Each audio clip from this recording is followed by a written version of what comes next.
Front and Center. Front and Center.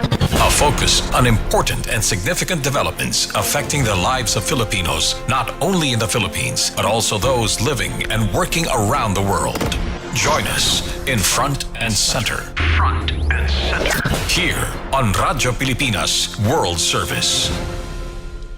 Welcome to Front and Center as we focus on developments in the Philippines, legislation that provides policies and directions that strives to promote a better economy for the country, issues that concern the welfare and well-being of every Filipino. All of these and more will be Front and Center. You can watch this program live on our Facebook page, Radyo Pilipinas World Service, and you can hear us live on our Evox PBS receiver app, and you can watch this program again on over our YouTube channel on the same page, Radyo Pilipinas World Service. So join us for another edition of Front and Center with your host, Jerome Toledo. Here on Radyo Pilipinas World Service. The Department of Public Works and Highways, or DPWH, has asked the Anti-Money Laundering Council, or AMLAC, to freeze assets worth over 5 billion pesos of 27 individuals, including the embattled Ako Bicol Party List Representative Elizalde Co, who are being linked to anomalous flood control projects. In a press briefing yesterday at the headquarters of the Department of Public Works and Highways in Manila, Secretary Vince Dizon revealed that the request for the freezing of assets includes vehicles of 26 DPWH officials, or rather 26 DPWH officials and private contractors amounting to 474,483,120 pesos.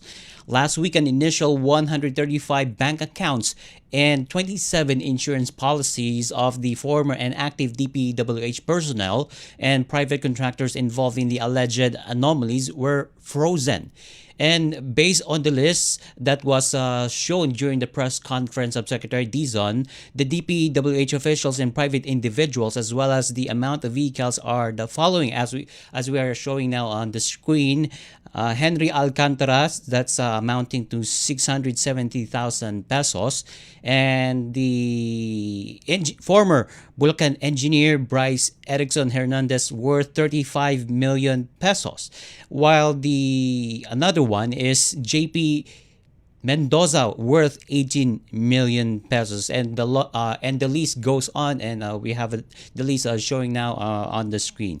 And the initial list was provided by the Land Transportation Office, or LTO. And at the same time, Dizon warned the public not to transact with these individuals in case they attempt to sell their assets, as they may be involved in the case. So that's the warning coming from the secretary to not get involved in the sell, or in the selling of these vehicles that were involved in the freeze order coming from the DPWH. And among these, under the or rather in a separate request, the DPWH chief also asked the AMLAC to freeze several air assets of the embattled congressman, which is Representative Zaldico, that are tied to his companies, which is the Misivis Aviation and Development Corporation and Hightone Construction, amounting to some 4.7 billion pesos. And among these, under the aviation company, are the following: the Augusta Westland AW1398, that's worth $16 million. Followed by Augusta Westland, we are mentioning about the helicopters here. That's AW1398, worth 16 million. So that's two helicopters of Augusta Westland. And another one is the Gulfstream 350 aircraft, that's worth $36 million. Bell 407 worth $3 million, and Bell 206 B3 worth $650,000. While the air assets of the Hightone Construction Development Corporation are the following: Cessna 414A Chancellor, that's worth $700,000. Augusta A100E, that's worth $6.9 million, and PA 31350 Chieftain worth $340,000.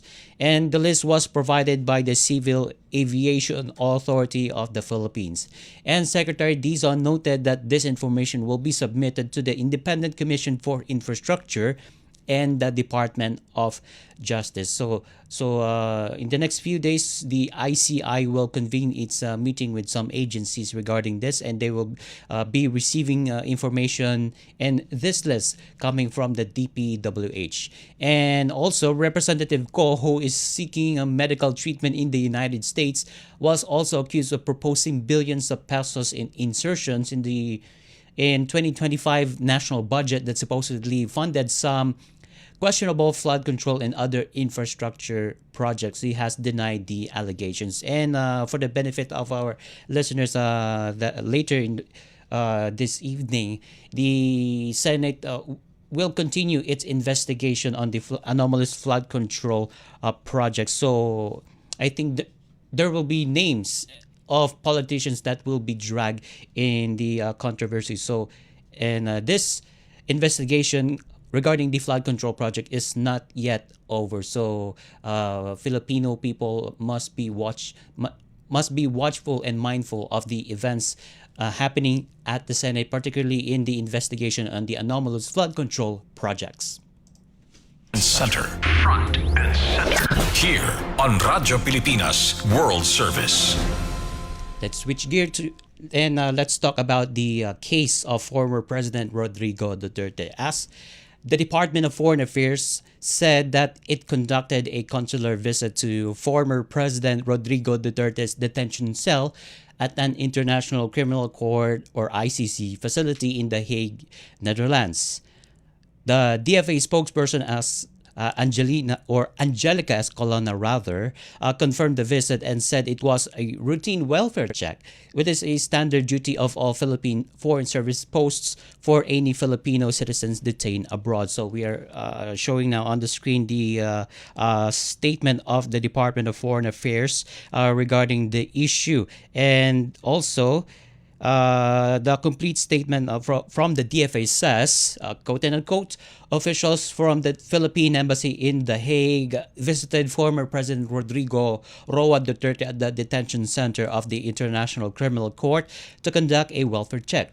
So this is in line with its functions under the Vienna Convention on Consular Relations and relevant Philippine laws to protect the welfare of all Filipinos. And this is a duty of all Philippine Foreign Service posts and is no different from what the DFA does for other Filipino citizens who are in detention abroad. And that statement was made by the Foreign Affairs Department in response to allegations from Vice President Sara Duterte, the former president's daughter, who claimed the visit was conducted under false pretense. And the DFA cited the Vienna Convention on Consular Relations and relevant Philippine laws as the basis for the visit. And also, upon learning of the welfare check reportedly conducted by the Philippine Embassy officials in the Netherlands, Vice President Sara Duterte was reportedly concerned on that visit, stating that disturbing information about her father was submitted to President Ferdinand Marcos Jr. by the embassy officials. Additionally, Nicholas Kaufman, the lawyer for former President Duterte for his case with the ICC, described that visit as calculated move to gather intelligence on Duterte's medical condition. So Kaufman said the visit was not coordinated with Duterte's defense team. And Kaufman echoed the vice president's sentiments, saying that the embassy's visit to the former chief executive was calculated to obtain intelligence about Duterte's medical condition, and they considered that action as a gross invasion of his privacy and an attempt to subvert the legal process. And the defense team of Duterte is planning to take legal actions against legal action rather to address that issue. And the ICC has clarified regarding the consular visits that detainees or that consular visits to detainees only occur with the approval or at the request of the person being held. So hence the former president's request. And according to ICC spokesperson Dr. Fadi El Abdallah, the court operates by international standards outlined in the ICC Rome Statute.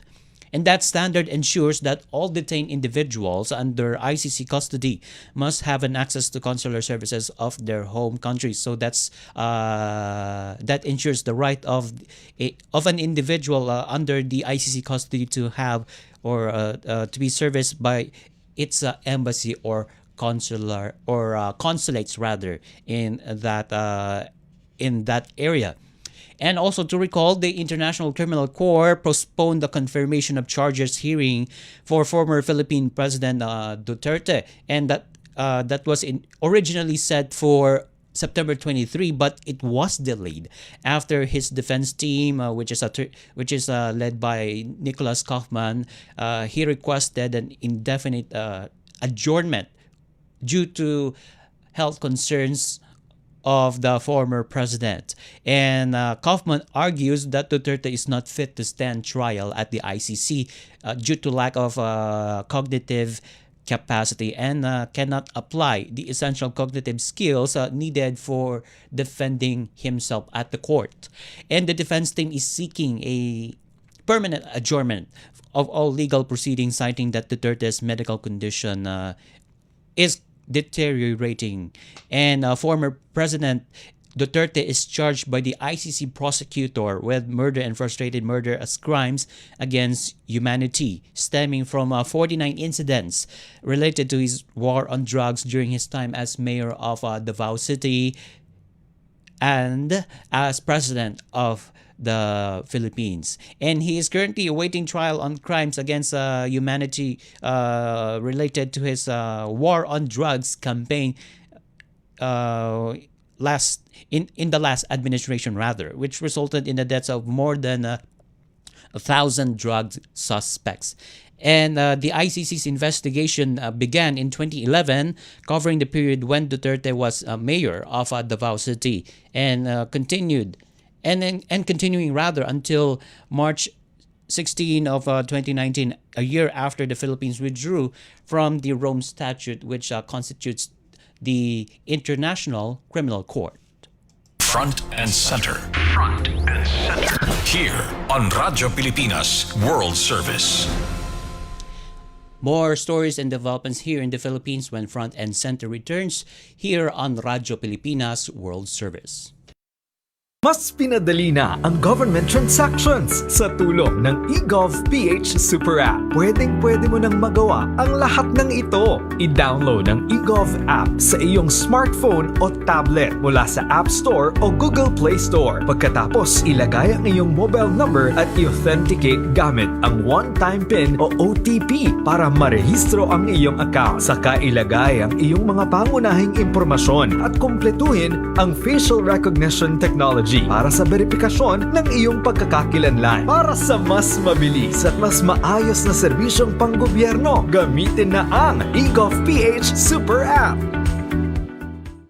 Itinuloy na po natin ang zero balance billing. Libre po.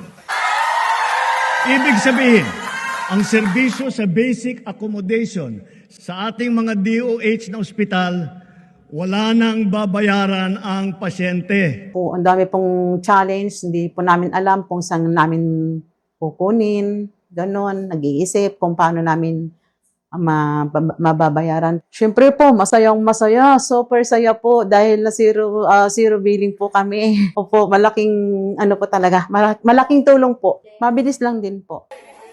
Bayad na ang bill ninyo.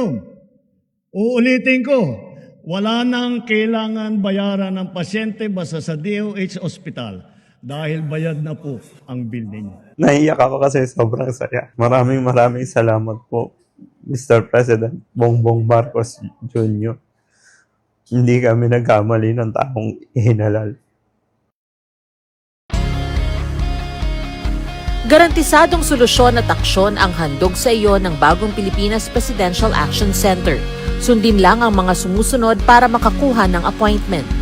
Para sa wala pang eGov.ph app account, panoorin ang video para malaman kung paano gumawa ng account.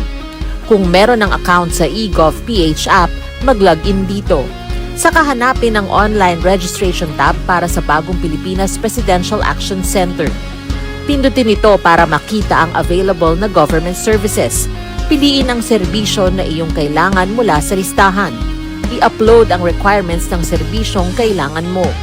Pumili ng petsa at oras kung kailan nais pumunta sa Bagong Pilipinas Presidential Action Center. I-submit na ang iyong application at bigyan ng pagkakataon na ma-review ang iyong isinumiting requirements. Hintayin ang QR code para sa kumpirmasyon ng iyong schedule. Makakatanggap ka ng text message para malaman kung naaprubahan ito. Sakaling hindi ito maaprubahan, makakatanggap ka rin ng text message para ipaalam ang kulang na requirements sa kasubukang mag-register ulit. Kung nakatanggap na ng kumpirmasyon, maaari nang pumunta sa Bagong Pilipinas Presidential Action Center sa napiling schedule, dala ang QR code at ang mga isinumiting requirements. Huwag kalimutang dumating sa itinakdang araw at oras ng iyong appointment. Pinapaalala rin na siguruhing may kumpirmadong schedule bago pumunta sa Bagong Pilipinas Presidential Action Center para maiwasang magpabalik-balik. Simple at user-friendly ang pagpapa-appointment dito, kaya huwag nang mangamba dahil sa Bagong Pilipinas Presidential Action Center, tulong ay abot kamay na. And center. Front and center. Here on Radyo Pilipinas World Service. Welcome back to Front and Center here on Radyo Pilipinas World Service with me, Jerome Toledo. And in a related story that we have discussed earlier before we head into a break, Malacanang has slammed Vice President Sara Duterte's remark that the government has been neglecting overseas Filipino workers or OFWs following what she claimed as a scam welfare check on detained former President Rodrigo Duterte in The Hague in the Netherlands. Palace Press Officer Attorney Claire Castro said the Vice President's remarks are baseless and run counter to the Department of Migrant Workers' record of responding to requests for assistance from distressed Filipinos abroad. She explained that the government has fully functional migrant workers' offices manned by labor attaches in countries with large Filipino communities, ensuring that the welfare needs of the OFWs are addressed. Attorney Castro underscored that the DMW maintains its quick response team that immediately coordinate with police and local authorities abroad for rescues and emergency cases rather. So we are seeing. We are obviously seeing that the MWOs and our labor attaches there are doing their best to rescue Filipinos who are in a distress situation or emergency situations. We have witnessed that countless times. So MWOs are doing their best to service our Filipinos, particularly our overseas Filipinos workers living and working abroad. And the palace reiterated that President Ferdinand Marcos Jr. has consistently placed the protection of OFWs at the center of his administration's priorities. So they are still being referred to as a top priority of the administration. So our OFWs are not being neglected, meaning to say. And Yusek Castro declined to comment on Duterte's separate allegation that embassy personnel in The Hague were sent to conduct a scam welfare check on the 80-year-old former president, Rodrigo Duterte, who is facing proceedings before the ICC on his war on drugs campaign.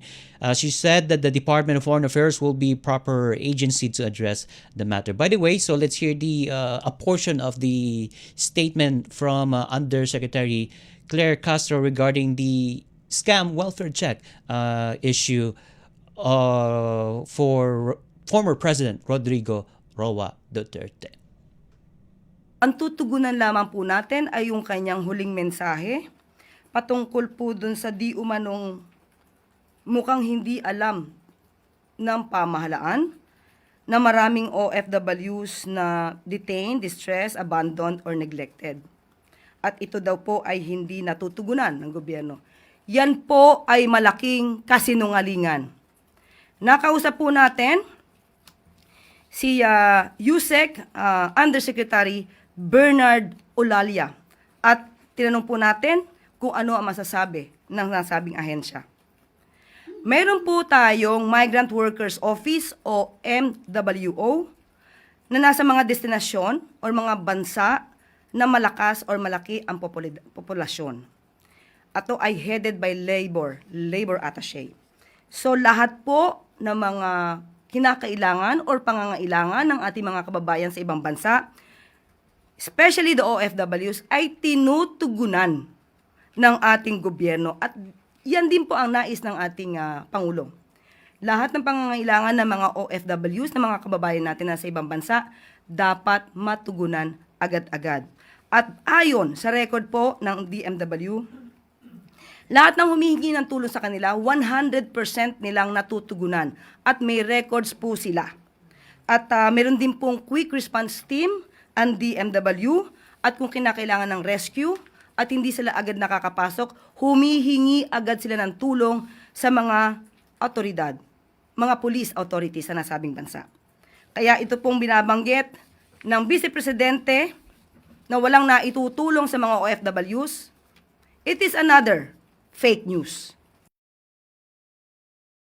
Front and center. Here on Radyo Pilipinas World Service.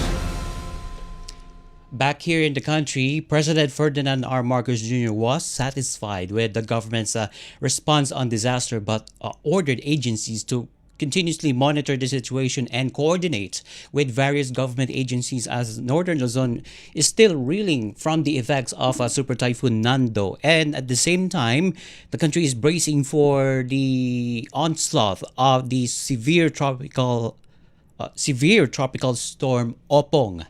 In a situation briefing with the National Disaster Risk Reduction and Management Council at Camp Aguinaldo, President Marcos assessed the impact of Nando and preparations for Opong, which is forecasted to landfall over the Bicol region this Friday or tomorrow. That's Friday. So as we are showing the images coming from the NDRRMC's briefing yesterday, as President Marcos Jr. Discussed things relevant regarding this preparations for disaster, preparations as the severe tropical storm Opong will hit, particularly the Bicol region and also the Calabarzon regions in the next few days. And Defense Secretary Gilbert Chidoro Jr., who also chairs the NDRMC, said the president was satisfied with the extent of preparation, including the prepositioning of relief goods and critical equipment. Secretary Tudoro said the interagency coordinating cell is working well. And Secretary Tudoro said the government is servicing some 7,000 evacuees, with damage assessment still ongoing due to continuing inclement weather that is being brought by the southwest monsoon. Secretary Tudoro also assured that sufficient funds are available to support response operations on the effects of two storms this month.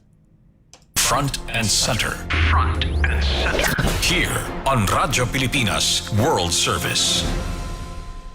And before we end the program, the Department of Foreign Affairs strongly advised Filipinos on H-1B visas to avoid unnecessary travel outside the United States until the rules on re-entry are fully clarified. So that's a type of U.S. visa granted to migrants of countries, including the Philippines. So we are talking about the H-1B visas. And the advisory comes after the administration of President Donald Trump issued a proclamation that would impose an annual $100,000 fee on H-1B applications. And the H-1B program applies to employers seeking to hire non-immigrant as workers in specialty occupations as fashion models of distinguished merit and ability, according to the U.S. Department of Labor. And at present, the DFA said Filipinos account for only 1.3% of all H-1B visa holders, and those already in the country will not be affected by the latest U.S. immigration measures. And statement said that should travel outside the U.S. be unavoidable, they encourage them to consult their employers in advance, as employers may be required to shoulder additional costs such as the one-time fee of $100,000 when facilitating their employees' re-entry. And the DFA said the Philippine Embassy in Washington, D.C., together with its consulate generals across the United States, is closely monitoring the implementation of the said proclamation. And it added that the consulates and embassy there remain ready to provide guidance and assistance to the Filipino community as needed in the United States. Front and center. Front and center. Here on Radyo Pilipinas World Service. And with that, we now conclude this edition of Front and Center here on Radyo Pilipinas World Service. Together with our technical personnel headed by Mr. Milo Janela and Hiro Lucero, this is your host, Jerome Toledo. Until next time, mabuhay. You have just heard and watched Front and Center. Front and Center. Join us again for another edition here on Radyo Pilipinas World Service. Front and Center.